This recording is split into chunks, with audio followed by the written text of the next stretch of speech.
Welcome to the Refurbishment Mastery podcast with me, Martin Rapley.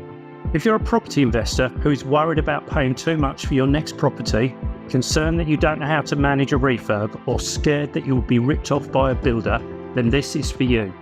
In this podcast, I share over 30 years of experience of managing refurbishments and conversions to help you make more profit, save your time, and ultimately enjoy the process.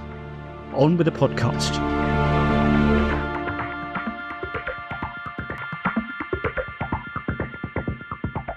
Welcome to this episode of the podcast, in which I'm going to be talking about a topic that does come up a huge amount, not just within members of my community, but also when I go to external communities, when I go to networking events. There is always some conversation somewhere relating to energy performance certificates, or EPC certificates, as you may well know them by as well.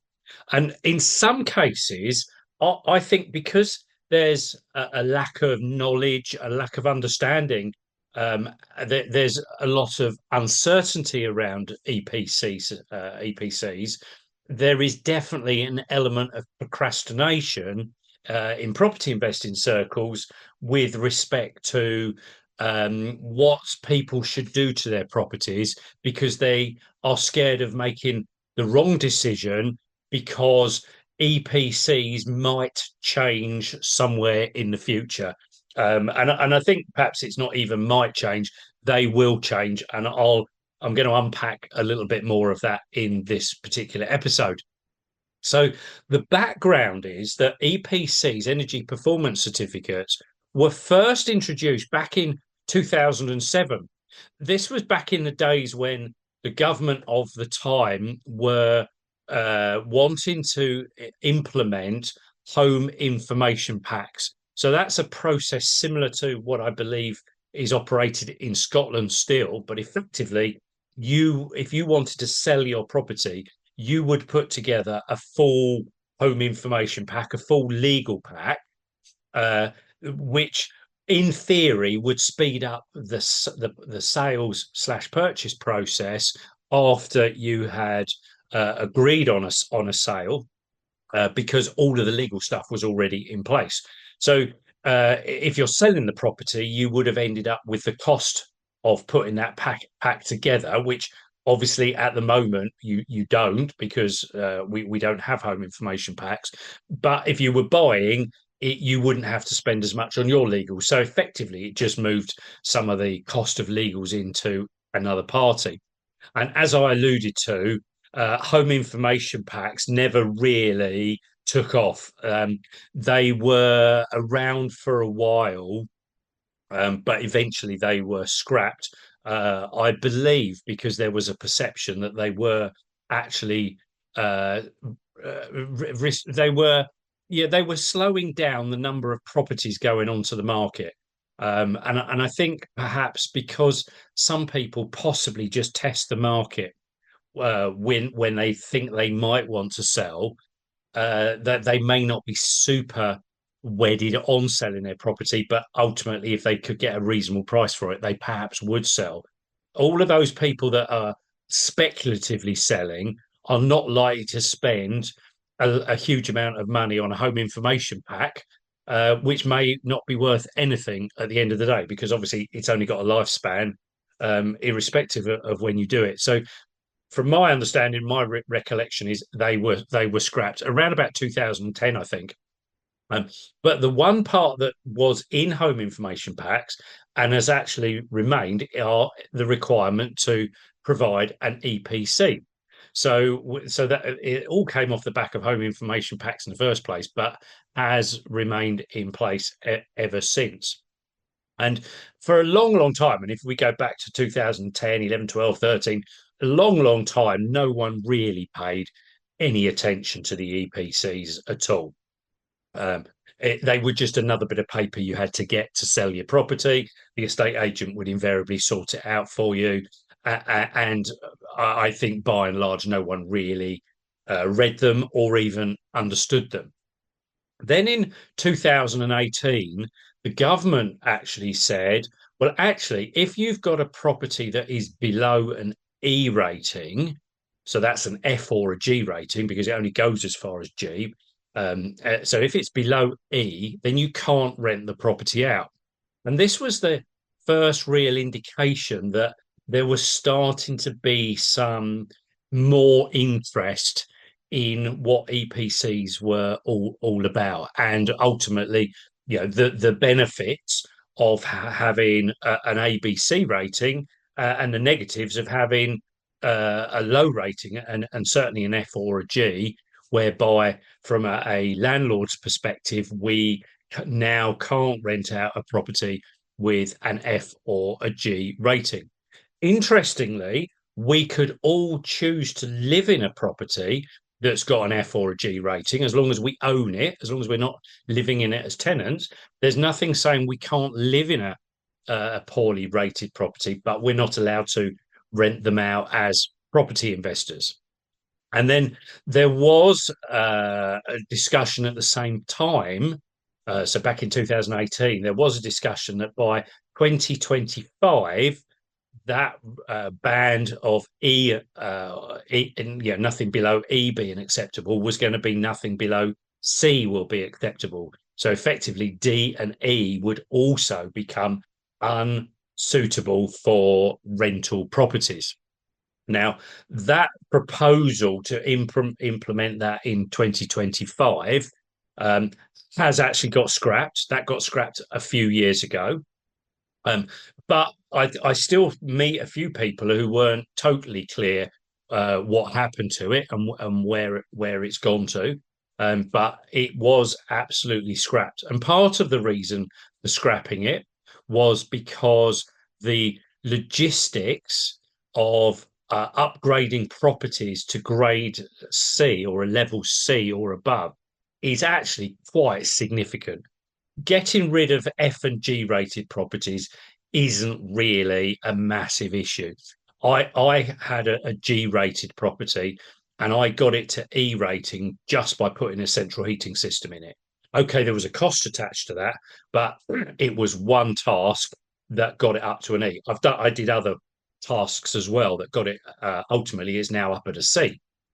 But with getting from an F or a G to something that is at least rentable isn't overly difficult to do in most cases. But to get that from an E or a D up to a C in a lot of cases is going to be hard work, um, significant work, whereby tenants potentially would have to move out, and expensive work as well. In which case, what was likely to happen was a lot of landlords would effectively just sell their stock because they could sell an E rated property to the into the residential home market, and someone could buy it and live in it. Or of course they could sell it to another landlord who was happy to spend the money doing the refurbishment and improving the EPC as we go. Now, there is currently a proposal that we will need to achieve band C by 2030. Now, I think it's written in stone or cast in stone, but as with all of these things, the goalposts could end up moving at some point. And one of the significant things here is that if you had a property, or if you've still got a property at F or G, and you could prove that it wasn't realistic to improve the EPC and the common reason was things like listed buildings or heritage kind of buildings that just you couldn't significantly do the work to improve it, then you could have a dispensation. You could also have a dispensation if you could prove that the cost of doing those works was over a certain threshold. And that threshold wasn't that high. I've got a feeling it was only about £3,000 or so. And then there was also a proposal, or there was at the time, an opportunity to apply for grants to be able to do the improvement.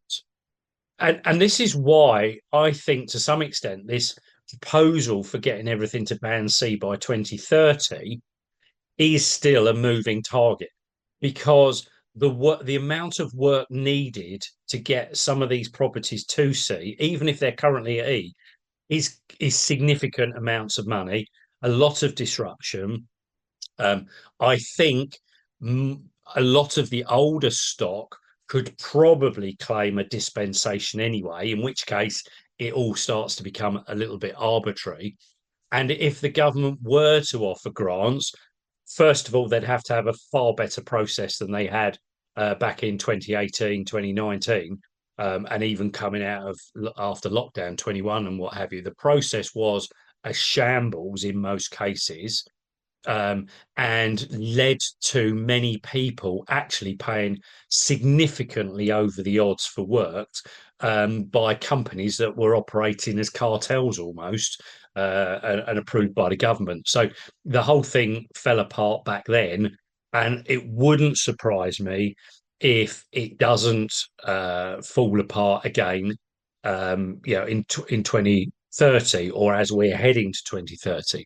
However, all of that is also affected by a second issue that you may or may not be aware of, which is that the current method of calculating the EPCs, whilst it has been tweaked and improved over the years, is really at a point now where the method of calculation is significantly out of date.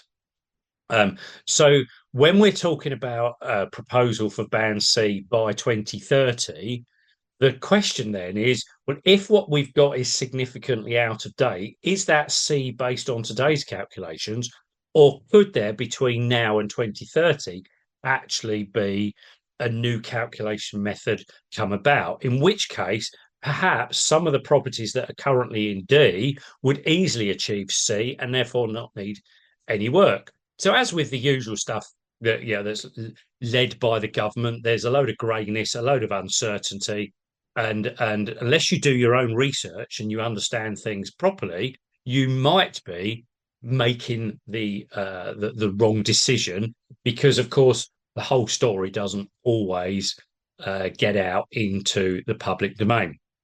What I can tell you is that there are proposals at the moment that will lead to a new calculation method coming out. And the reason I can be reasonably confident about that is because they have recently reviewed and improved a calculation method that we use when we're building new build houses. And the two that we call the one that we use for new build properties is an SAP, a SAP assessment, standard assessment process. I think it stands for standard assessment procedure, something like that. It's nothing, no rocket science in there. And they have reviewed and have changed the way that those calculations are being done. So, on the assumption that they're changing the way that we assess a new build property, it would make sense that similar changes are made to the way we assess an existing property. And that's really the basis on what we believe that there will be a change, sooner rather than later. There's a new proposal being worked on at the moment called the Future Home Standard. And this is really looking at the quality and the way that we build houses going forward in the country. And part of that is all to do with energy performance, which is what the EPCs are all about. And there's a big awareness now that whilst we need energy, as we have for years, to heat our buildings and to provide hot water, and that heat can be lost through badly insulated windows and poorly insulated roof spaces and things.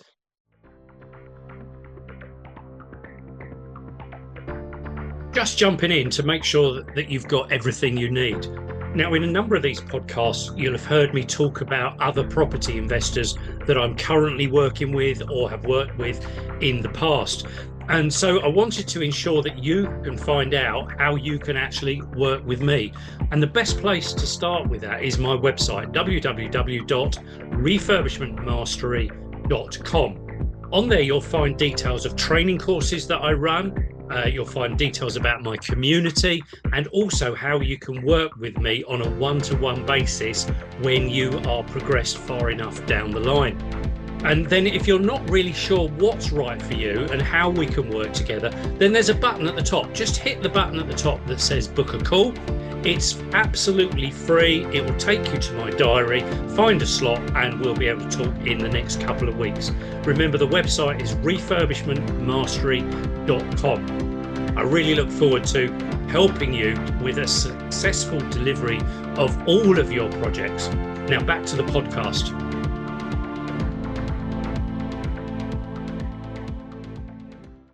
There's also an awareness now that because we're getting some extreme temperatures and extreme hot temperatures, we're also getting to a point where some people are actually now installing air conditioning units in their properties, which themselves are a negative thing from an energy performance perspective.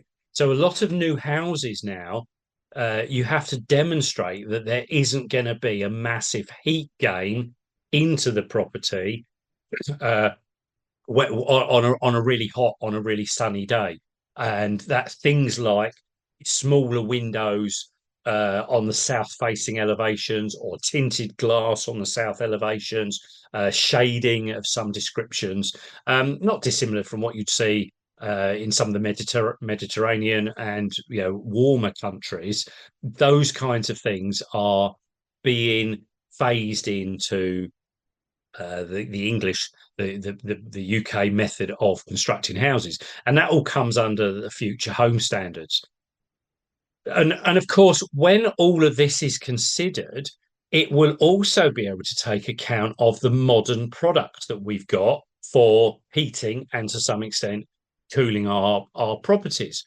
If you think back to 2007, when EPCs first came about,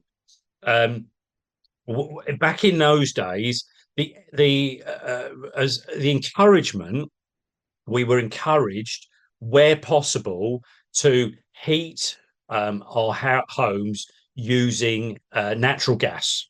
So back in those days, we had a big resource of natural gas, and we were all encouraged to have gas boilers, gas central heating systems. And to the extent that if we had electric properties or properties that were heated by electric, and there was an opportunity for gas to be in the property, so that's discounts all the parts of the country where there is no gas, and there's large areas of the country where there's no gas because they can't safely lay gas pipes underground because of ground movement, mostly around mining and things like that, geological issues. But there, in any parts of the country where there is gas, and there could be gas, and any buildings that could have gas to them, effectively, you started to get a negative score if you didn't use gas central heating. If you chose to use electric heating, you would get a negative score, and that's why there's a lot of properties out there that've got quite a low score, because they've got electric heating and electric hot water when in theory gas is available.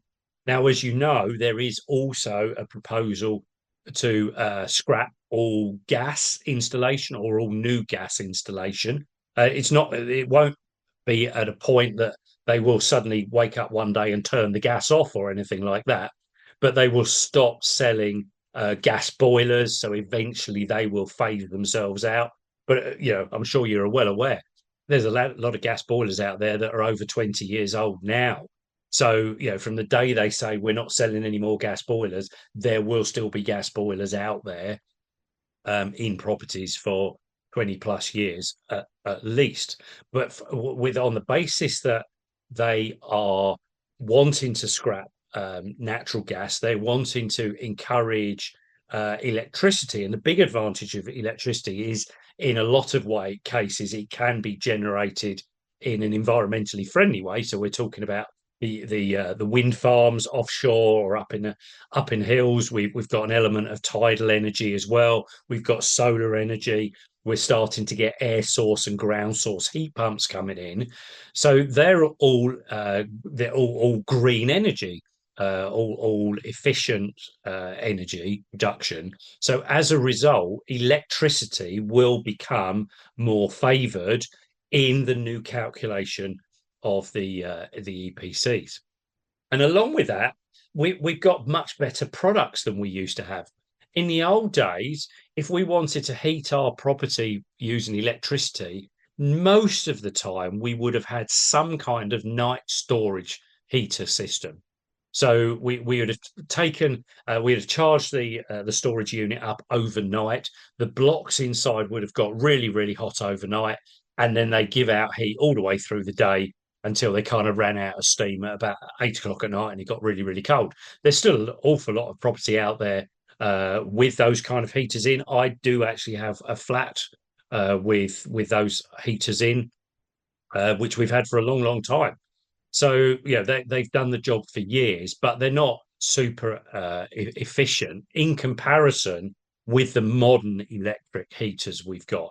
Modern electric heaters, in the old days, everything had to be on or off. Nowadays, we can put time clocks into each individual heater.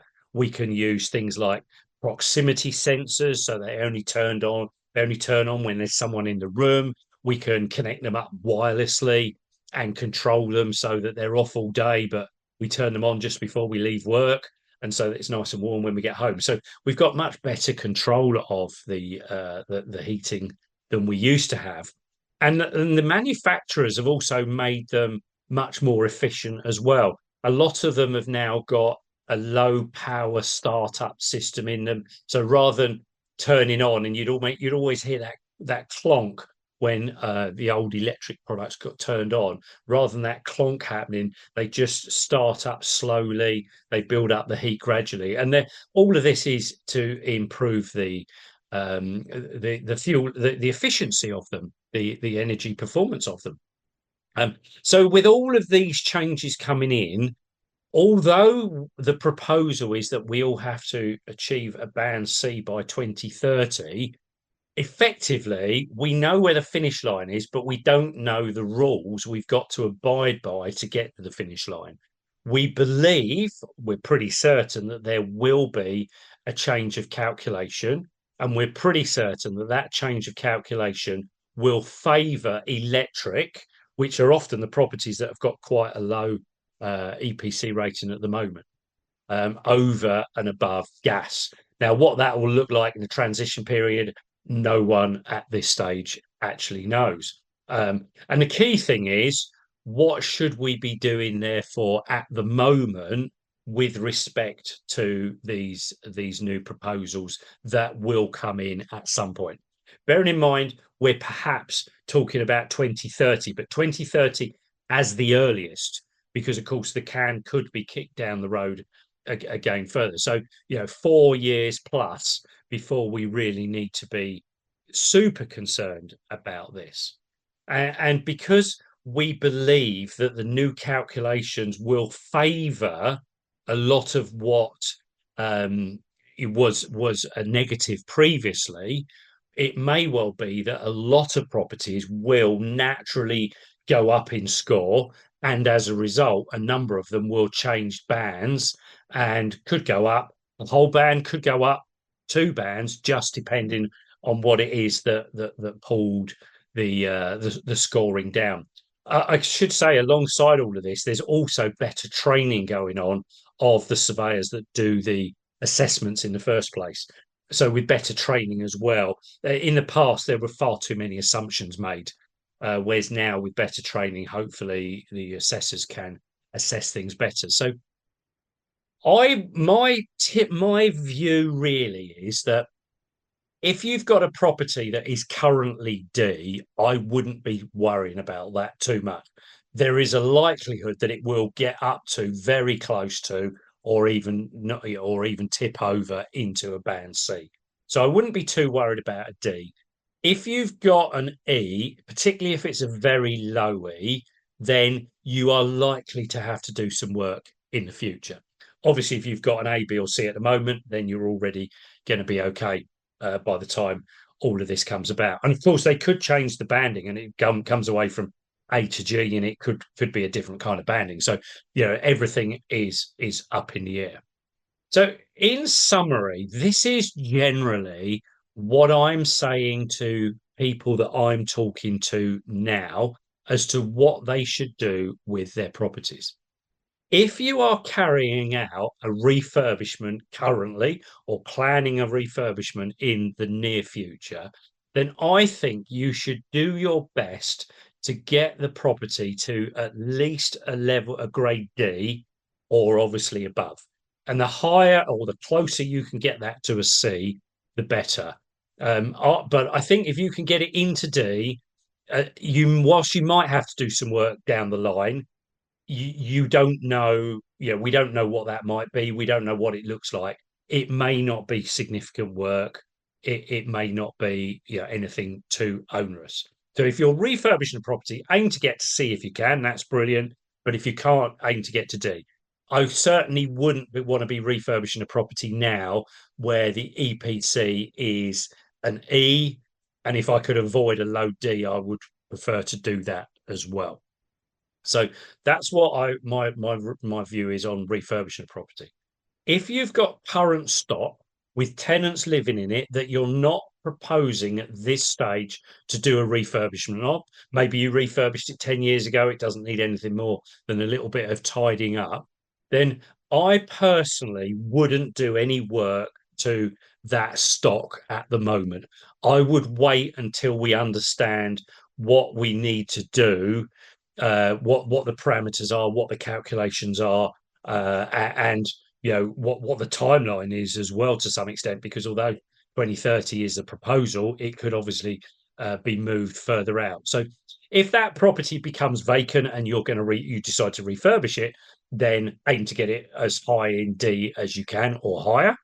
But a property that you've got a tenant living in it that may well live there, who may well live there for many, many years to come, I wouldn't worry about what may or may not happen in 2030 at this stage. And I'm recording this late on in 2025.